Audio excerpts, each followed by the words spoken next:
Welcome class. तो मैं आज डिस्कस करने जा रहा हूँ होम असाइनमेंट 8 के क्वेश्चंस। जो क्वेश्चंस मैं डिस्कस करने जा रहा हूँ उसके नंबर्स मैंने लिख दिए हैं बोर्ड पे और स्टार्ट करते हैं सबसे पहले क्वेश्चन नंबर 4 से।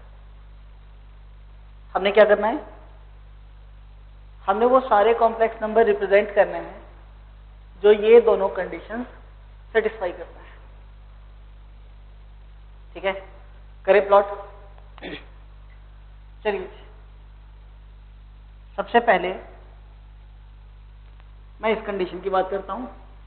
ये बना दिया मैंने रियल एक्सिस, ये आ गया इमेजिनरी एक्सिस।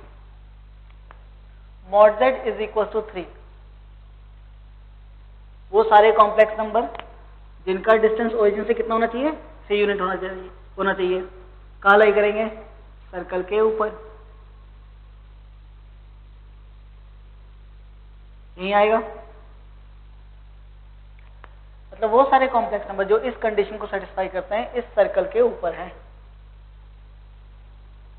ठीक है, अप्रोक्सीमेटली लेकर के मैंने बना दिया। तो ये पॉइंट आ गया आपके पास 3,0। ये पॉइंट आ जाएगा 0,3 एंड सो ऑन। आप पॉइंट्स मार्क कर सकते हो। नेक्स्ट हमें क्या करना है, वो सारे कॉम्प्लेक्स नंबर जो इस कंडीशन को सेटिस्फाई करें इसे ही बताना है। ठीक है, तो चलो रियल पार्ट ऑफ z को क्या लिख देते हैं, x लिख देते हैं। तो ये बन गया x is equal to y। ठीक, तो x is equal to y, y की साइड मैंने चेंज करी तो ये बन गया हमारे पास x minus y is equal to 0। This is a linear equation in x and y। क्या रिप्रेजेंट करेगा, स्ट्रेट लाइन। बिल्कुल सही। तो हमें क्या करना है, स्ट्रेट लाइन प्लॉट करना है। कर डालो। क्या करोगे, पॉइंट्स लिया, x को रखा 0 तो y आया 0, ये पॉइंट मिला। x को रखा 1 तो y मिला हमारे को 1, तो 1,1 ये मिला दूसरा पॉइंट। तो स्ट्रेट लाइन बन गई हमारे पास।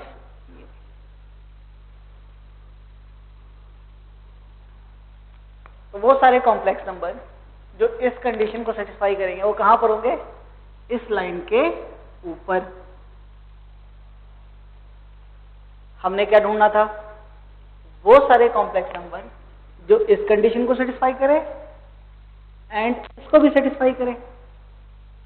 मतलब सर्कल पे भी हो एंड इस स्ट्रेट लाइन के ऊपर भी हो। कहां होंगे, मतलब दोनों पे, मतलब कॉमन। कॉमन मतलब इनके point of intersection.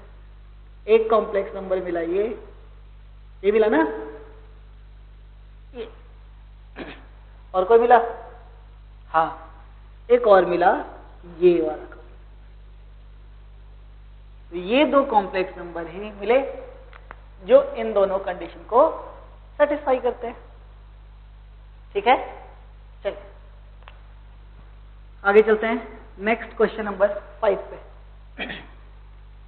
Worksheet open किया हुआ है ना आपने, क्वेश्चन नंबर 5 आपके सामने है, फटाफट कर डालो। वो सारे कॉम्प्लेक्स नंबर z हमने रिप्रेजेंट करने हैं जो ये दोनों कंडीशन सेटिस्फाई करते हैं।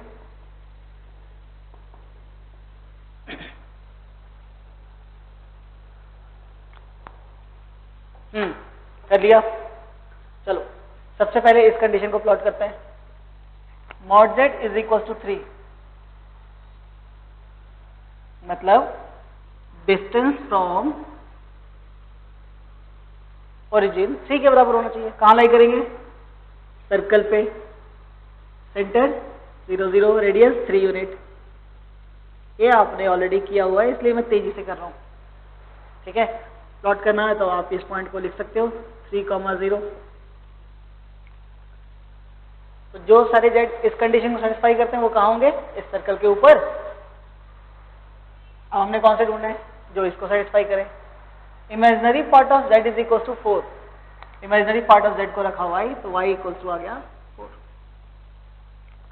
y इक्वल्स टू 4 का मतलब directed distance from x axis कितना होना चाहिए 4 यूनिट, प्लस 4 है तो किधर जाऊं ऊपर, 4 यूनिट्स ऊपर। तो बताओ 4 यूनिट्स ऊपर, ये तो 3 है, 4 यूनिट यहाँ के, ठीक है। यहां से डायरेक्टेड डिस्टेंस 4 यूनिट होना चाहिए, तो क्या मिलेगा स्ट्रेट लाइन, ये मिलेगा ना y इज इक्वल टू 4। तो हमें क्या चाहिए था, वो सारे z जो इसे भी सेटिस्फाई करे इसे भी सेटिस्फाई करे, मतलब सर्कल के ऊपर भी होना चाहिए एंड लाइन के ऊपर होना चाहिए। ऐसा कोई z है ही नहीं, ठीक है। जब ऐसा कोई z है ही नहीं, तो आप क्या रिप्रेजेंट करोगे, नथिंग टू रिप्रेजेंट, ठीक है। No such real x possible. Done. चलिए नेक्स्ट क्वेश्चन नंबर 8 करो ट्राई। क्वेश्चन है आपके पास,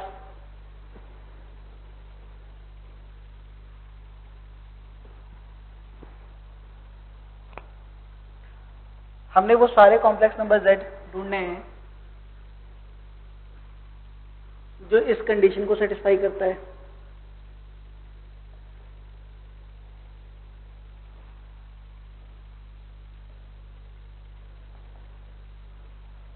हाँ जी करो। सबसे पहले इस कंडीशन को प्लॉट करो, वो सारे कॉम्प्लेक्स नंबर जो इस कंडीशन को सेटिस्फाई करें।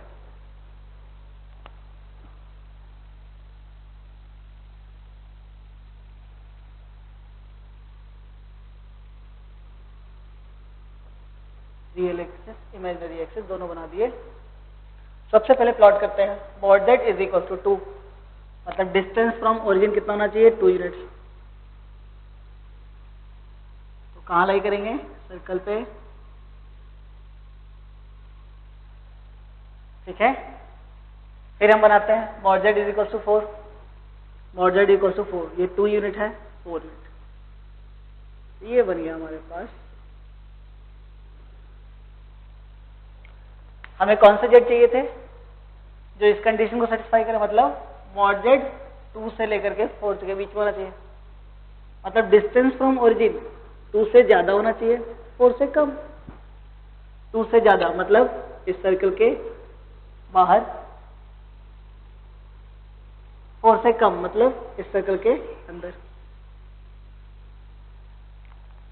कौन सा रीजन मिला, ये रिंग मिला, ठीक है।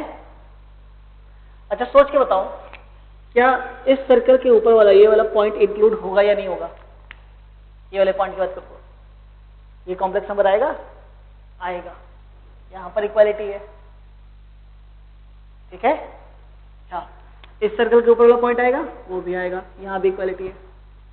तो कौन सा रीजन मिला, ये रीजन तो मिला ही मिला, साथ ही साथ बाउंड्री वाले पॉइंट्स भी मिले। डन। तो इस कंडीशन को तो हमने इंटरप्रेट कर लिया। इस कंडीशन की बात करें, z plus z conjugate is equal to 2। z plus z conjugate क्या होता है बताओ, 2 times real part of z। याद आया प्रॉपर्टी, हाँ याद रखना है। 2 से 2 कैंसिल, तो आ गया real part of z is equal to 1। Real part of z को हम क्या लिखते हैं, x लिख देते हैं, x इक्वल टू 1।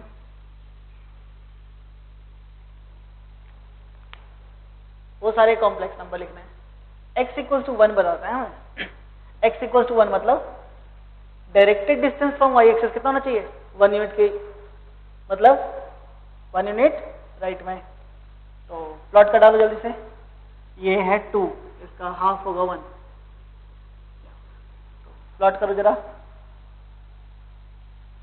वो सारे आएंगे स्ट्रेट लाइन के ऊपर।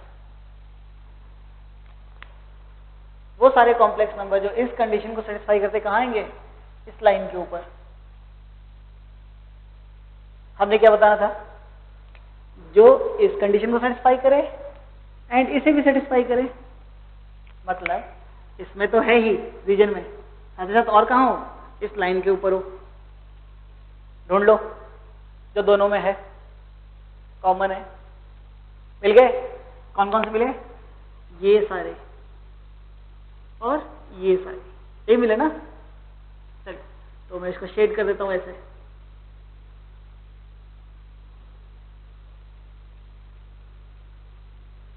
ठीक है, और इसको शेड कर देता हूं यहाँ पर। ये वो सारे z मिले, हमने रिप्रेजेंट कर दिया। डन। चलते हैं आगे क्वेश्चन नंबर 12 पे। करो ट्राई। क्वेश्चन नंबर 12 करो ट्राई। बहुत सिंपल सा क्वेश्चन है।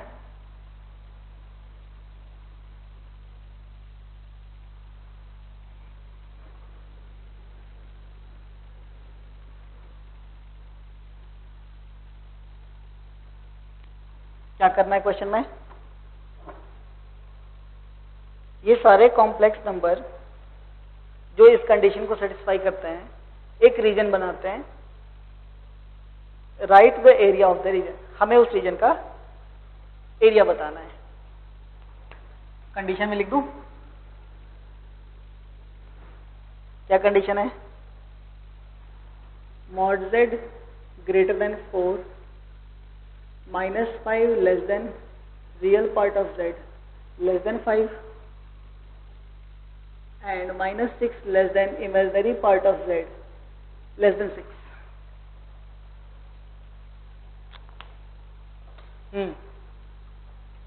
सबसे पहले तो रीजन बनाएंगे ना, बनाओ रीजन।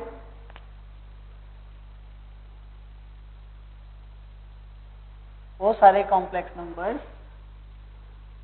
जो इन तीनों कंडीशन को सेटिस्फाई करें। mod z ग्रेटर देन 4, सबसे पहले बनाते हैं mod z is equal to 4, मतलब डिस्टेंस फ्रॉम ओरिजिन 4 के इक्वल होना चाहिए। तो अप्रोक्सीमेटली मैं बना देता हूं डिस्टेंस फ्रॉम ओरिजिन 4, तो ये आ गया हमारे पास एक सर्कल। ठीक, इस पॉइंट को अगर लिखना चाहो तो लिख सकते हो आप 4,0। ठीक है, हमें चाहिए mod z ग्रेटर देन 4, मतलब ओरिजिन से डिस्टेंस कितना होना चाहिए? 4 यूनिट से ज्यादा। तो 4 से ज्यादा मतलब इस सर्कल के बाहर। डन। अच्छा, सर्कल के ऊपर वाले पॉइंट्स इंक्लूड होंगे? देखो इक्वालिटी नहीं है, इसका मतलब ये पॉइंट्स इंक्लूड नहीं होंगे। इस कंडीशन को तो बना दिया, आपने ही बना दिया, मैंने ही बना दिया। अब बात करते हैं इस कंडीशन की। Modulus of -5 less then real part of z less than x less than 5, less than 5। Real part of z को क्या लिखते हो? x लिखते हो, तो इसको लिख दो आप यहाँ पर x, तो ये आ जाएगा -5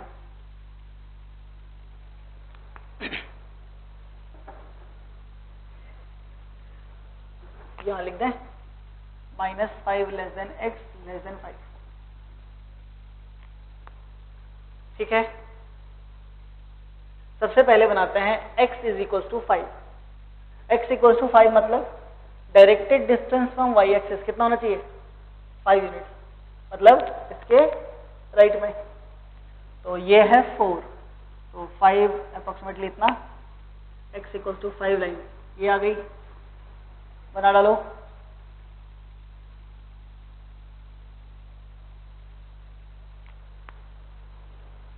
ठीक है, x इक्वल टू 5 बन गया, x इक्वल टू -5 बना लो। Directed distance from y axis -5 मतलब इसके लेफ्ट में 4, 5, तो ये बना डालो।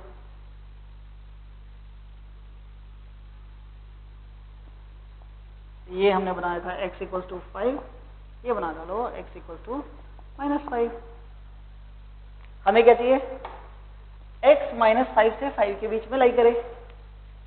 -5 ये, 5 ये, इन दोनों के बीच में कौन सा आएगा रीजन? ये रीजन आएगा, ये वाला। ठीक आएगा ना सारा? ठीक है, तो मतलब इस लाइन के इधर, इस लाइन के इधर, ये सारे कॉम्प्लेक्स नंबर आएंगे जो इन दोनों लाइंस के बीच में। अच्छा, इस लाइन के ऊपर वाला पॉइंट्स आएगा? अगर मैं इस कॉम्प्लेक्स नंबर की बात करूं तो नहीं। क्यों? इक्वालिटी नहीं है। इक्वालिटी नहीं है तो क्या होगा? इस लाइन के ऊपर वाले पॉइंट्स नहीं आएंगे, इसलिए इसको बना दिया डॉटेड। सिमिलरली इसको भी बना दिया हमने डॉटेड। तो इस कंडीशन को सेटिस्फाई करने वाले जेड भी हमने प्लॉट कर दिए। अब आसान सा काम बचा है, आप कर डालो। जो इस कंडीशन को सेटिस्फाई करे वो सारे कॉम्प्लेक्स नंबर बना डालो। क्या करोगे? इमेजिनरी पार्ट ऑफ जेड को रखा y, तो ये आ गया -6 less than y less than 6। सबसे पहले बनाएंगे y इक्वल्स टू 6, मतलब directed distance from x axis कितना होना चाहिए? 6, मतलब 6 यूनिट इधर ऊपर या नीचे? ऊपर। ये 4 है, 5 6 अप्रोक्सीमेटली यहाँ पर। तो ये बना दिया आपने y इक्वल्स टू 6 वाली line. Similarly y equals to -6 बना डालो, 4 5 6, ये बन गई लाइन y इक्वल्स टू -6। वो सारे कॉम्प्लेक्स नंबर जो इस कंडीशन को सेटिस्फाई करते कहाँ होंगे? बोलो। इन दोनों लाइंस के बीच में। ये लाइन ऐसे ही चलती जा रही है इनफाइनेटली, दोनों के बीच में, है ना? मतलब इसके ऊपर, इसके नीचे, इसके नीचे, इसके ऊपर।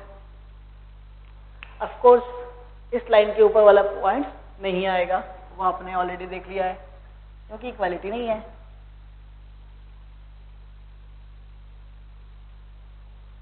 तो कौन सा रीजन बना? जो इसे सेटिस्फाई करे, इसे भी सेटिस्फाई करे एंड इसे भी सेटिस्फाई करे।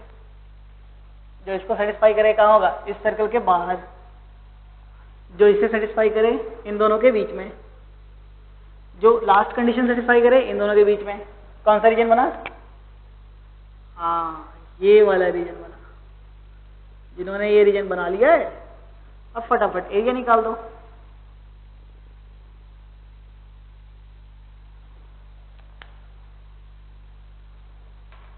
कैसे निकालोगे एरिया? ध्यान से देखो स्पीकर को। जो एरिया निकालना है कैसे निकालेंगे बताइए? ये रेक्टेंगल के एरिया में से इस सर्कल का एरिया हटा दो। अब एरिया ऑफ रेक्टेंगल क्या होता है बताओ? Length into width. चलो जी, लेंथ बता दो, ये वाली लेंथ, ये टोटल लेंथ कितनी है? This plus this. अगर ये लेंथ की बात करूं मैं, तो डायरेक्टेड डिस्टेंस कितना था? 6। डिस्टेंस बता दो, 6 यूनिट। डिस्टेंस नेगेटिव नहीं होता, ये भी 6। तो टोटल लेंथ आ गया हमारे पास। एरिया निकालना हो मैं, लेंथ आ गया 12। विड्थ बता दो, मतलब ये लेंथ बता दो, ये डिस्टेंस कितना आया? ये कितना है? 5, और ये भी 5, ये 5, ये भी 5। तो विड्थ आ गया हमारे पास 10। माइनस करना है सर्कल का area, that is 5r²। Radius कितना है? 4 का स्क्वायर। आंसर तो निकाल ही लोगे इसके बाद। डन। चलिए आगे चलते हैं। नेक्स्ट क्वेश्चन 14th ट्राई करो। 14th नंबर क्वेश्चन ट्राई करो।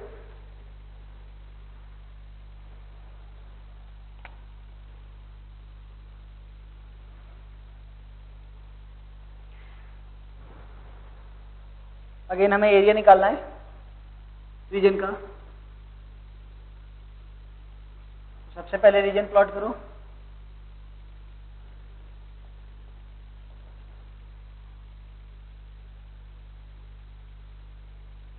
कौन सा रीजन होगा? वो सारे कॉम्प्लेक्स नंबर जो इन दो कंडीशन को सेटिस्फाई करें, वो एक रीजन बनाते हैं। बनाओ रीजन, फटाफट बना डालो।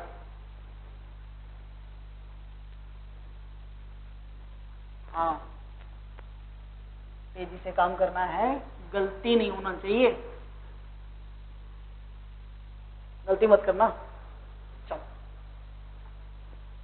सबसे पहले इसकी बात करते हैं। मॉड z लेस देन 8 कैसे बनाओगे? सबसे पहले बनाएंगे mod z is equal to 8। कहाँ लाई करेगा? डिस्टेंस फ्रॉम ओरिजिन 8 यूनिट्स के बराबर होना चाहिए।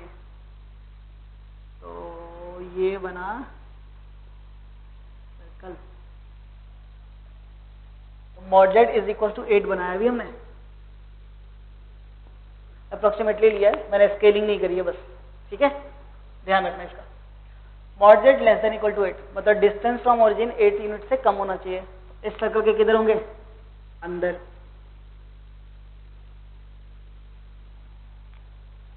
इस कंडीशन को तो प्लॉट कर दिया, इसकी प्लॉटिंग करें।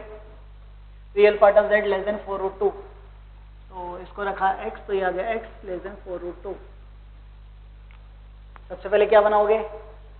x इज इक्वल टू 4√2 मतलब directed distance from y axis कितना होना चाहिए? 4√2। 4√2 √2 की अप्रोक्सीमेट वैल्यू 1.4, 1.4 को मल्टीप्लाई किया 4 से 5.6, तो ये टोटल है 8, 5.6 हाफ हो जाएगा 4, उससे थोड़ा सा है ना। तो अप्रोक्सीमेटली यहाँ पे मैं मान के चल रहा हूँ ये हाफ है, ये 4। बना डालो फटाफट। ये आ गया हमारे पास line x is equal to 4√2। हमें क्या चाहिए? x less than 4√2। ये डायरेक्टेड डिस्टेंस 4√2 है, इससे कम। कम किधर होगा? राइट में या लेफ्ट में? लेफ्ट में। मतलब किधर रहना है? इस लाइन के इधर। वो सारे कॉम्प्लेक्स नंबर जो इस कंडीशन को सेटिस्फाई करते किधर होंगे? इस लाइन के लेफ्ट में। हमने तो वो सारे कॉम्प्लेक्स नंबर ढूंढने थे जो इसे सेटिस्फाई करे, इसे भी सेटिस्फाई करे। मतलब सर्कल के अंदर इस लाइन के इधर दोनों सेटिस्फाई करे, मतलब दोनों में हो। कौन से बने? इस सर्कल के अंदर और इसके इधर। बोलो कौन से आए? ये सारा रीजन आया, यही बना ना, ये रीजन आया। This is the required region. वैसे तो इसका नाम भी है मेजर सेगमेंट, आप बोलते हो। तो हमें इस मेजर सेगमेंट का क्या निकालना है? एरिया निकालना है। अब एरिया कैसे निकालें बताओ? अगर आप ध्यान दो तो ये मेजर सेगमेंट बना कैसे, देख लो ध्यान से। इसका एरिया कैसे निकाल रहे हैं? सर्कल के एरिया में से अगर मैं ये माइनस सेगमेंट का एरिया हटा दूं तो यही एरिया बचेगा। सर्कल का एरिया निकालना तो बड़ा आसान सा काम है, रेडियस हमें पता है। कुल मिलाकर काम रह जाएगा अगर ये माइनस सेगमेंट का एरिया निकालने तो। चलो जी, माइनस सेगमेंट का एरिया निकालो। ये एक नया क्वेश्चन आ गया आपके पास। माइनस सेगमेंट का एरिया निकालना है। मैं रफ डायग्राम बना रहा हूं फिर से। ये 8 है, ये 4√2,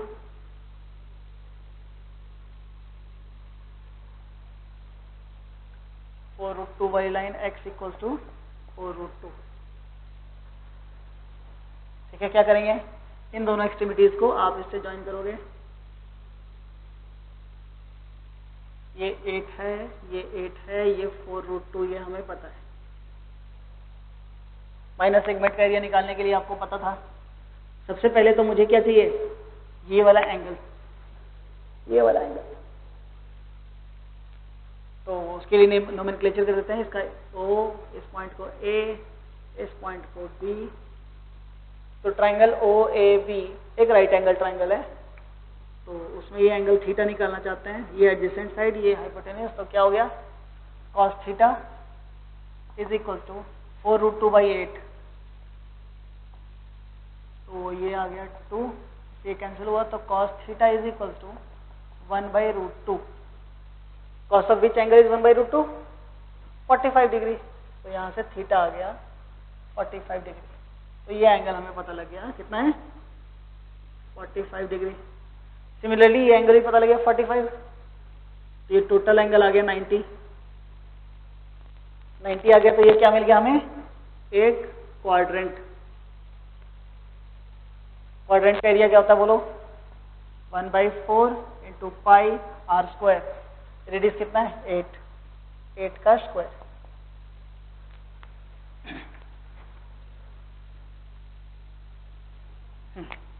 इंटू 8 स्क्वायर।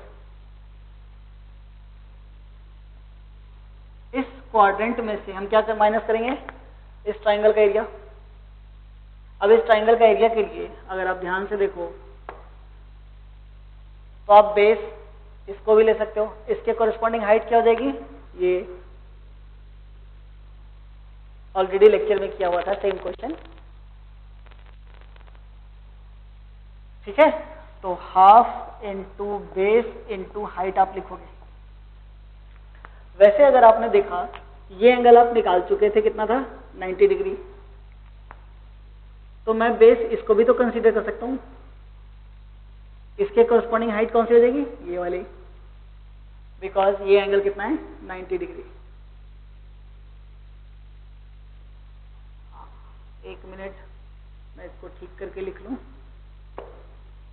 ये 4√2 ये एंगल है हमारे पास 90 डिग्री, ठीक है। और ये लेंथ था 4√2। तो अगर ये बेस लिया तो ये हाइट, ठीक है।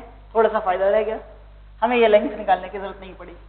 चलिए, तो ये आ गया हमारे पास 8 इंटू 8। तो माइनस सेगमेंट का एरिया ये रहा आपके सामने 64/4 16 पाई माइनस इससे गया 4 8 जा 32। माइनस सेगमेंट का एरिया ये आया, इसका एरिया हमने निकाल लिया।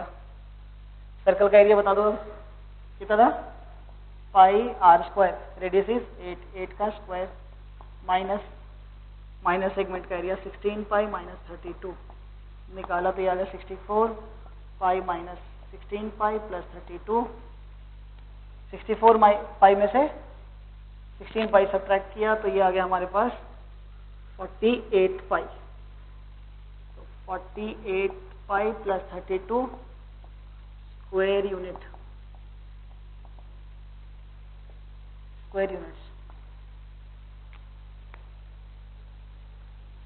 ठीक है,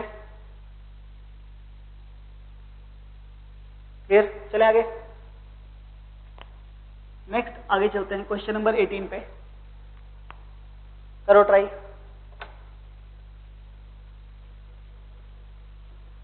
right all complex numbers Z. ये दो कंडीशन सेटिस्फाई करते हैं। इस बार हमने रिप्रेजेंट नहीं करना, क्या करना है, कॉम्प्लेक्स नंबर बताने हैं।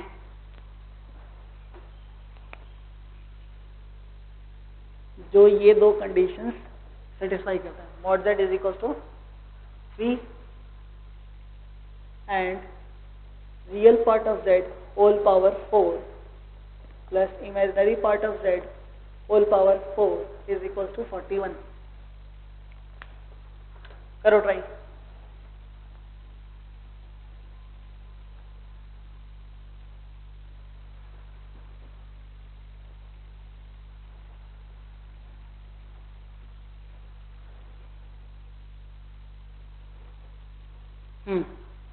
कर लिया। स्टॉप राइटिंग, इधर देखो। z बताना है, कंडीशन है mod z is equal to 3 and real part of z का power 4 plus imaginary part of z का पावर 4 इक्वल टू 41। अगर z का रियल पार्ट और इमेजिनरी पार्ट पता लग जाए तो काम हो जाएगा। तो एक काम करते हैं, रियल पार्ट ऑफ z को x मान लेते हैं, इमेजिनरी पार्ट ऑफ z को y मान लेते हैं, ठीक है। तो ये कंडीशन कैसे लिखेंगे फिर बताओ। Mod z is equal to 3, याद करो क्या होता था, square root of real part का स्क्वायर मतलब x square plus imaginary part का स्क्वायर इज इक्वल टू 3। इस कंडीशन को भी ठीक करके लिख देते हैं। Real part of z x की पावर 4 प्लस y की पावर 4 इज इक्वल टू 41। अब हमारा काम कंप्लीट हो जाएगा अगर मैं x और y निकाल लूं। x और y कैसे निकलेंगे? ये दो कंडीशंस हैं, x और y निकालना है। कैसे निकालते थे? पहले इक्वेशन सॉल्व करके निकालते थे ना, इक्वेशन को सॉल्व करते थे। अब सॉल्व करने के लिए क्या करते थे? एक से वैल्यू निकाली, दूसरे में पुट करी। अब यहां पे y की पावर 4, यहां से वैल्यू निकाल के मैं पुट करूं, ये तो बड़ा कॉम्प्लिकेटेड काम है ना? अच्छा, आप लोग कह रहे हो अच्छा ओके। सबसे पहले रेडिकल साइन हटा लें। चलो, तो यहां से रेडिकल साइन हटा लेते हैं। रेडिकल साइन हटाने के लिए स्क्वायरिंग बोथ द साइड्स, तो ये आ गया हमारे पास x square plus y square is equal to 3 and x की पावर 4 प्लस y की पावर 4 इज इक्वल टू 41। अब क्या करें?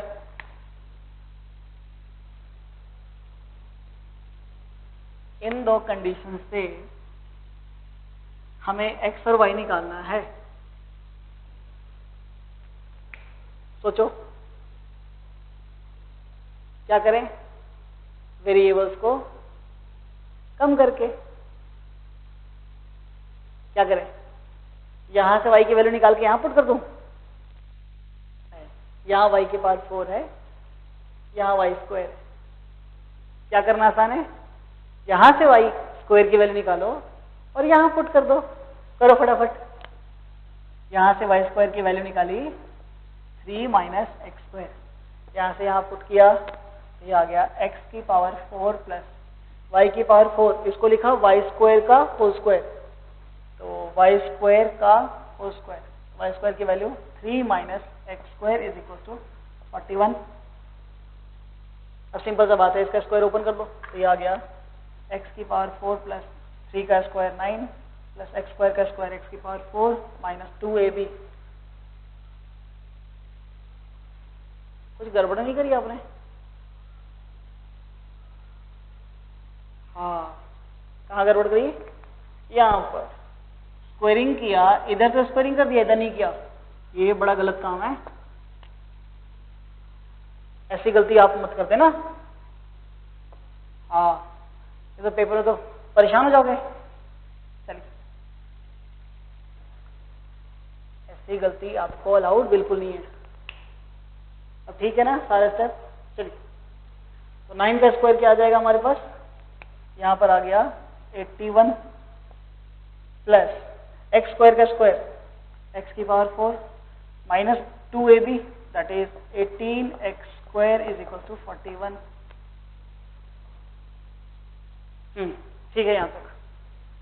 x का पावर 4 x पावर 4 2x के पावर 4 माइनस 18x स्क्वायर की साइड कर change 81 minus 40 81 minus 41 that is plus 40 equal to 0। 2 common लगे कैंसिल, तो ये बच गया हमारे पास x की power 4 minus 9x square plus 20 is equal to 0।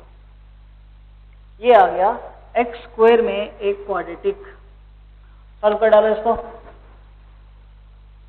कैसे ट्राई करें? सबसे पहले यूजिंग फैक्टराइजेशन, प्रोडक्ट करने पे 20, सम करने पे -9 -5 -4 करो जी। x की power 4 minus 5x square minus 4x square plus 20 is equal to 0। Common लिया यहाँ से x स्क्वायर, तो ये आ गया x स्क्वायर माइनस 5, यहाँ से -4 कॉमन, तो x square minus 5 is equal to 0। x square minus 5 x square minus 5 x square minus 5 x square minus 5 whole into यहाँ बचा x square minus 4 is equal to 0। इसको 0 किया तो आ गया x स्क्वायर इक्वल टू 5 और इसको 0 किया तो x square is equal to 4। हमें तो x और y निकालने थे, ये तो x स्क्वायर आया। x का स्क्वायर करने पे 5 आ जाए तो बताओ x क्या होगा? या तो +5 या -5। -√5 और x का स्क्वायर करने पे 4, तो x क्या हो जाएगा 2 और -2। x तो निकाल दिया, y कैसे निकालें? y मैं यहां से भी निकाल सकता हूं, यहां से भी निकाल सकता हूं, दोनों कंडीशन है।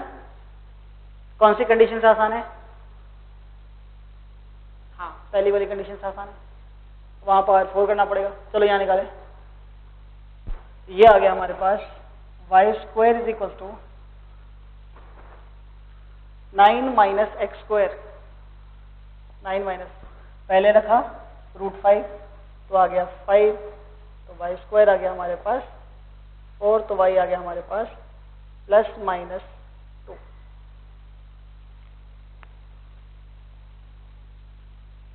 ठीक है, -√5 भी रखोगे तब भी 5 आएगा, तब भी +-√2 आएगा। मतलब जब आप x को रखा √5 तो y क्या मिला? y मिला 2, और जब x को रखा √5 तो y मिला -2। तो कॉम्प्लेक्स नंबर क्या बना? √5 + 2 आयोटा।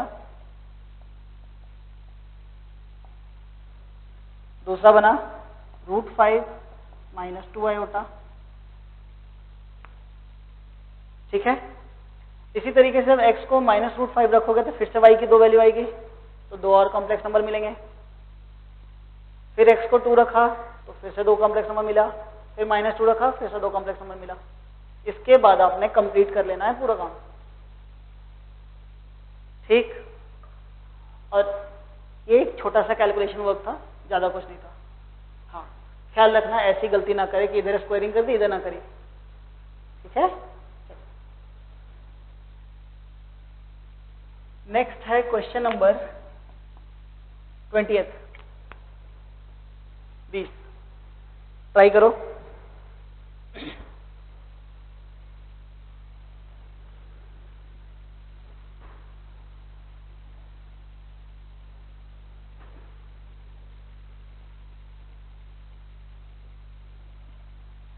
क्या कहता है question?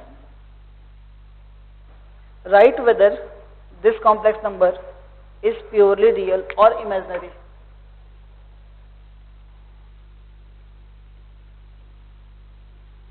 a + b iota whole upon c - d iota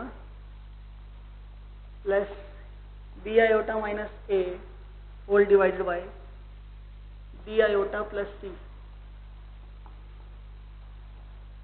हमें चेक करके बताना है ये कॉम्प्लेक्स नंबर प्योरली रियल है या इमेजिनरी। कैसे चेक करते हैं? कैसे चेक करते हैं? हाँ, याद होगा। हमें अगर चेक करना है प्योरली रियल है या इमेजिनरी तो हम क्या चेक करते हैं? Z is purely real. अगर प्योरली रियल है तो क्या होता है बोलो?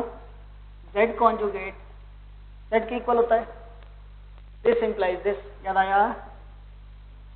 और अगर Z कॉन्जुगेट Z के बराबर है तो Z प्योरली इमेजिनरी होता है, मतलब दिस इंप्लाइज दिस। दोनों स्टेटमेंट्स इक्विवेलेंट है। तो क्या करें? Z कॉन्जुगेट निकालेंगे। याद आया? चलिए, अब Z कॉन्जुगेट निकालने से पहले आपके साथ एक पॉइंट डिस्कस करना चाहता हूं, ध्यान से सुनो। यहां तो ठीक है, आप Z कॉन्जुगेट फटाफट निकाल दोगे, सबसे ज्यादा एरर्स यहां पर करोगे आप। जरूरी नहीं पर्टिकुलरली आप ही, बहुत सारे बच्चे कर डालते हैं, क्योंकि b आयोटा - a लिखा हुआ है। गलती क्या कर देंगे? b iota as it is और इसकी -a की जगह +a कर देंगे। ऐसी गलती कॉमनली देखी गई है। तो सबसे पहला काम है आपका, इसे ठीक करके लिखो। लिखो चलो फटाफट, क्या आ जाएगा? Z is equal to a + b iota whole divide by c - d iota. इसको लिखा -a + b iota divide by, इसको ठीक करके लिखा c + d आयोटा। डन। अब एक काम और करूंगा मैं, a नेगेटिव है, या उसको पॉजिटिव बनाते हैं। कैसे? माइनस कॉमन ले लिया, तो माइनस कॉमन ले तो यहाँ से आ गया माइनस और यहाँ आ जाएगा माइनस, प्लस माइनस माइनस। ठीक है,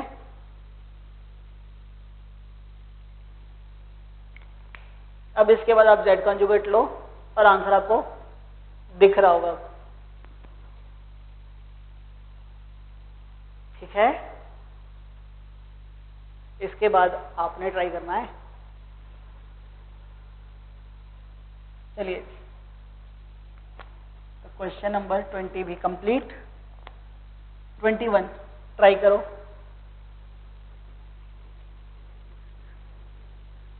क्या बताना है?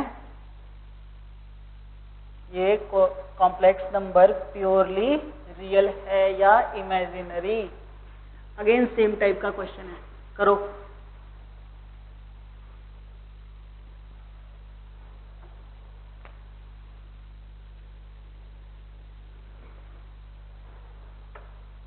क्वेश्चन नंबर 21 कर दिया कंप्लीट? हाँ, करो करो करो, तेजी से करो। √7 plus √13 iota whole divided by √19 minus √17 iota पूरे का whole square plus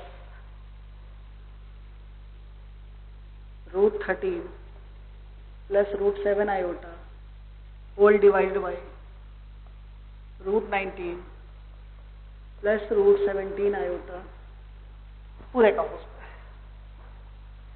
√7 plus √13 iota, √19 minus √17 iota, √13 plus √7 iota, √19 plus √7 iota. हाँ जी, ये प्योरली रियल है या इमेजिनरी? बताइए, कैसे निकालेंगे? सबसे पहले आप लोग हैं z का कॉन्जुगेट। z का कॉन्जुगेट लिया, क्या आ जाएगा? इस पूरे नंबर का कॉन्जुगेट। क्या है ये? सम ऑफ टू कॉम्प्लेक्स नंबर का कॉन्जुगेट। किसके बराबर हो जाएगा? सम ऑफ देयर कॉन्जुगेट। यही हो जाएगा ना? एक स्टेप बचा लिया मैंने और कुछ नहीं। तो ये आ जाएगा हमारे पास √7 plus √13 iota whole divided by √19 minus √17 iota, √13 plus √7 iota whole divide by √19 plus √17 iota. अब इसके बाद क्या करें? ध्यान से देखो, तो एक कॉम्प्लेक्स नंबर के स्क्वायर का कंजुगेट है। से सपोज W एक कोई कॉम्प्लेक्स नंबर है, उसका स्क्वायर का कंजुगेट है। किसके बराबर हो जाएगा? इसको लिखा W इंटू W, पूरे का कंजुगेट। दोनों के प्रोडक्ट का कंजुगेट है, तो किसके बराबर हो जाएगा? Product of their conjugate. और दोनों सेम चीज है, इसको लिख सकते हैं W कंजुगेट का होल स्क्वायर। मतलब कंजुगेट्स को आप स्क्वायर के अंदर ले जा सकते हो। ले जाओ फटाफट इसको। क्या हो जाएगा? Z conjugate is equal to,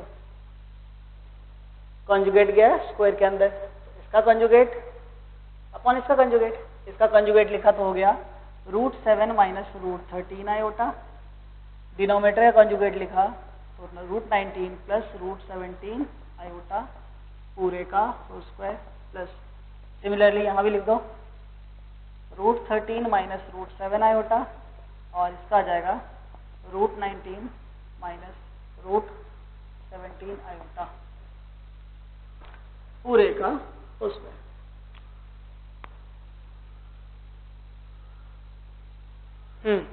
अब इसके बाद क्या?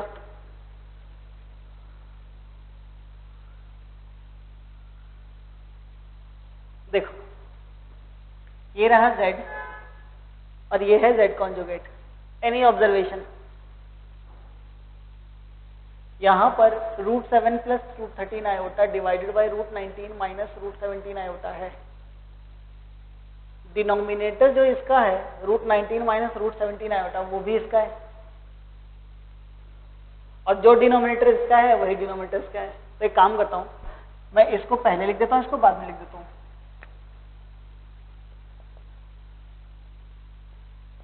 पहले लिख दें इसको, √13 minus √7 iota divide by √19 minus √17 iota, plus इसको लिखा बाद में पूरे का whole square, √7 minus √13 iota whole divided by,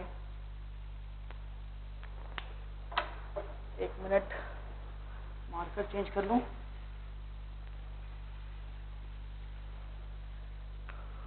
जिन्होंने लिख लिया है वो आगे बढ़े, इसको लिख रहा हूं मैं, √13 minus √7 iota divided by √19 minus √17 iota plus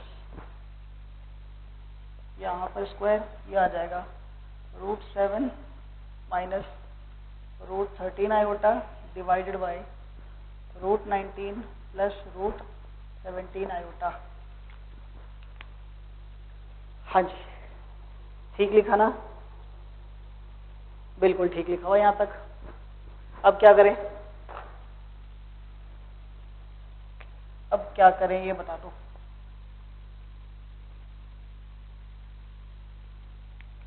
denominator same था वैसा तो बना लिया, बट न्यूमरेटर ना तो इसका कंजुगेट है और ना ही इसके बराबर। अब क्या करें, चलो देखो, यहां पर √7 और यहां पर √7 के साथ क्या है, माइनस आयोटा। अगर √7 बन जाए कुछ तो बेनिफिट होगा। √7 कैसे बनेगा बताओ, सोच के बता दो कैसे बनेगा √7, कैसे बनेगा? माइनस आयोटा कॉमन ले लेते हैं, चलिए, तो z कॉन्जुगेट इसमें से लिया minus iota common, minus iota गया बाहर, तो ये बन गया हमारे पास √7, ये बन गया माइनस √13, यहाँ से आयोटा कॉमन लिया तो आयोटा से डिवाइड हो जाएगा, and whole divided by √19 minus √17 iota.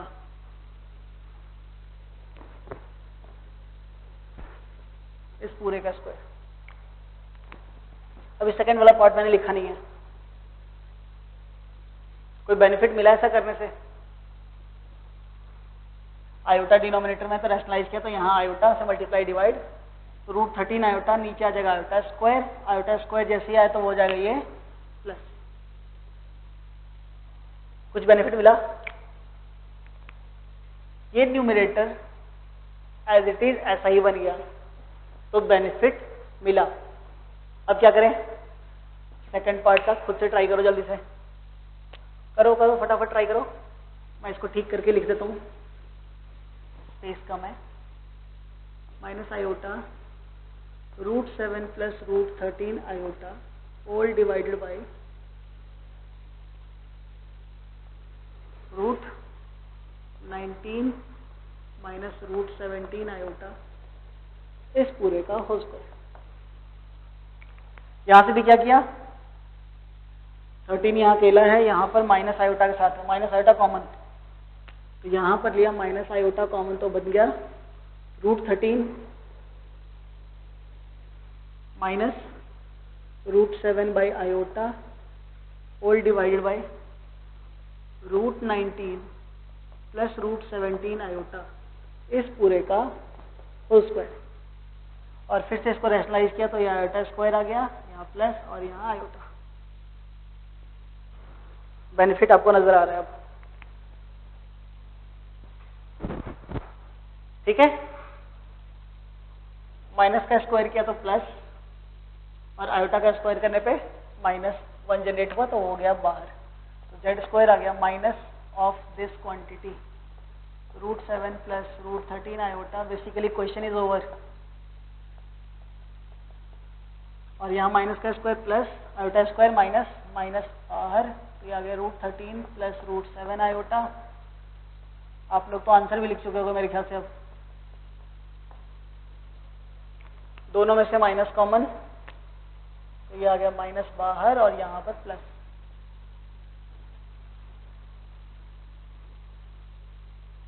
Bracket, बड़े वाले ब्रैकेट लगा दो। दिख गया आंसर? z कॉन्जुगेट आ गया माइनस ऑफ दिस क्वांटिटी, और ये क्या था? z ही तो था, तो z conjugate is equal to minus of z। तो बता दो क्या है z? Purely imaginary. Revise the solution. पहले रिवाइज करो फिर बताता हूं।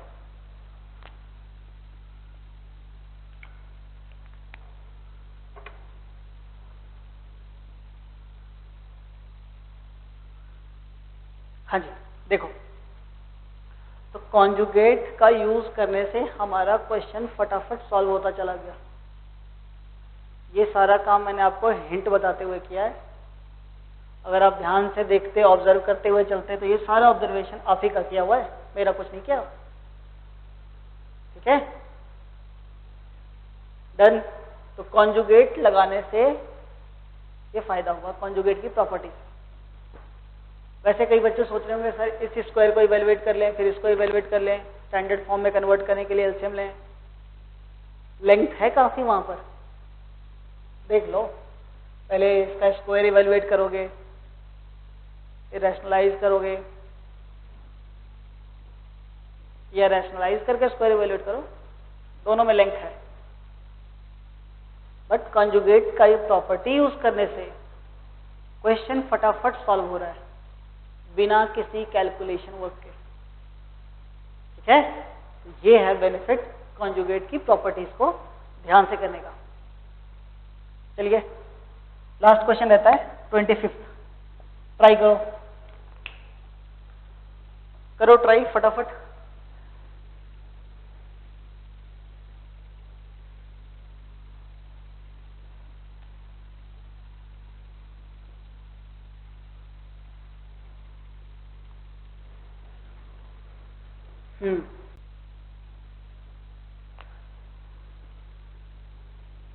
नेक्स्ट करते हैं 25। 25 क्या कहता है? Iota z plus 3 whole divided by 3z plus iota is purely real. Then write the value of z minus z conjugate upon z conjugate minus 1. यही वैल्यू निकालना है। ठीक है, इसकी वैल्यू निकालने के लिए हमें इस कंडीशन का यूज करना है, ये प्योरली रियल है। अब एक complex number z is purely real होता है, इसका मतलब z conjugate is equal to z के बराबर होगा, और ये होगा तो ये भी सेकंड इंप्लाइज फर्स्ट, दोनों इक्विवेलेंट स्टेटमेंट है। कैसे यूज करें? फर्स्ट इंप्लाइज सेकंड का यूज कर रहे हैं, मतलब इस कॉम्प्लेक्स नंबर का कॉन्जुगेट किसके बराबर होगा? सेम कॉम्प्लेक्स नंबर के इक्वल होगा। लिख डालो, iota z plus 3 whole divide by 3z plus iota, iota z plus 3 whole divide by 3z plus iota. दो कॉम्प्लेक्स नंबर के रेशियो का कॉन्जुगेट है, conjugate of numerator upon conjugate of denominator. Iota z plus 3 का whole conjugate upon 3z plus iota का whole conjugate is equal to iota z plus 3 whole divide by 3z plus iota. ठीक है, इस पूरे conjugate तो दोनों के individual सम के कॉन्जुगेट के इक्वल। यहां से आ गया हमारे पास minus iota z plus 3 z का कॉन्जुगेट z कॉन्जुगेट। ध्यान से यहाँ पर 3z का होल कॉन्जुगेट, यह आ जाएगा 3z कॉन्जुगेट और iota conjugate minus iota is equal to ये एज इट इज।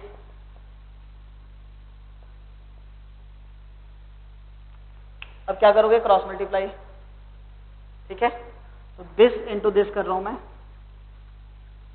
लिख देते हैं minus iota z conjugate plus 3 whole into CZ plus iota is equals to this into this, तो ये आ गया 3Z conjugate minus iota whole into iota Z plus 3.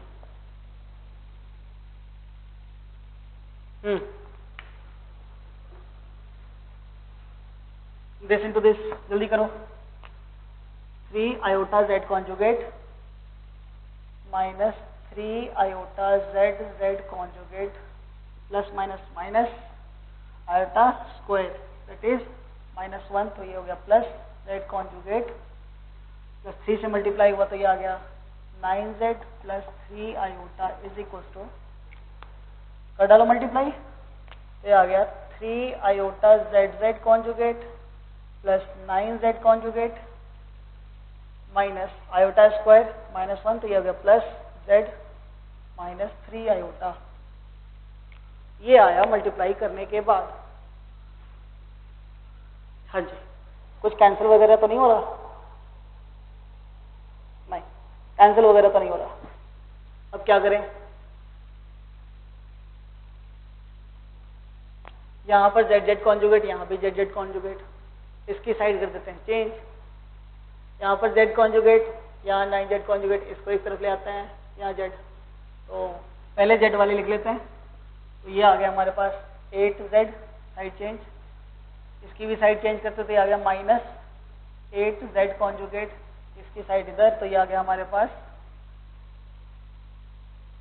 6 iota Z conjugate, और इसकी side change करी तो आया -6 iota.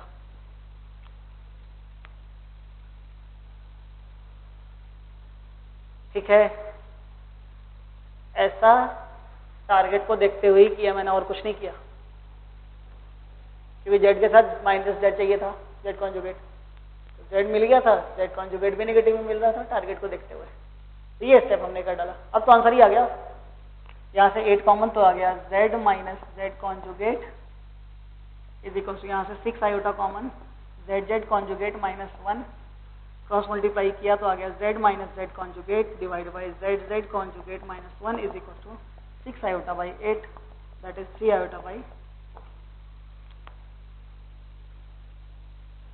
तो रिक्वायर्ड आंसर आ गया आपके पास 3 iota बाई 4. ठीक है, चलिए, that's all from home assignment 8.